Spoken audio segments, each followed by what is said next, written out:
كم مجدا سطرنا على صفحاته. السلام عليكم. اليوم نتحدث عن عالم رباني وداعية حصيف تحمل أعباء الدعوة والتبليغ. نتحدث عن الشيخ الشهيد محمد آدم إسماعيل، ذلك العالم الفقيه والمتواضع، معلم الأجيال وناشر الدعوة، وبالأخص في منطقة مصوع. كان الشيخ محمد آدم الابن الأكبر لأسرة امتهنت الزراعة والرعي، والتي تتكون من 3 أولاد و5 بنات، حيث ولد في عام 1932 في مدينة حلحل بمنطقة عنسبة. أكمل حفظ القرآن الكريم في سن مبكرة على يد والده الحافظ لكتاب الله تعالى، والذي حفظه في منطقة قديم.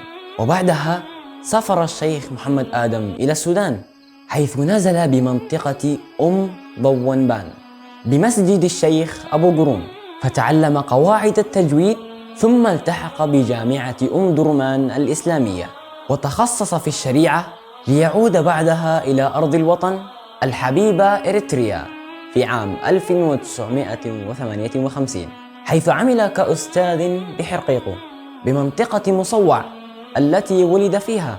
عمل معلما للتربية الإسلامية.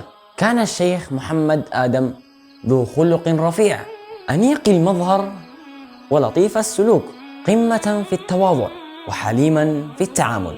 وكان هذا هو المفتاح الذي به دخل قلوب المجتمع في مدينة مصوع، حيث وجدت دعوته قبولا وترحابا كثيرا في وسط مصوع.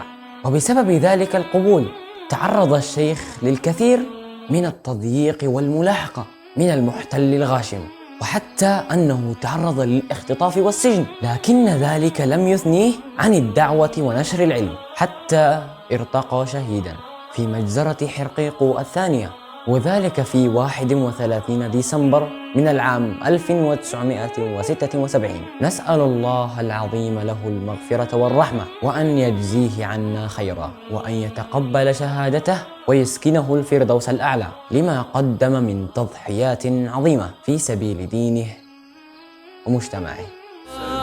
التاريخ كم مجدا سطرنا على صفحات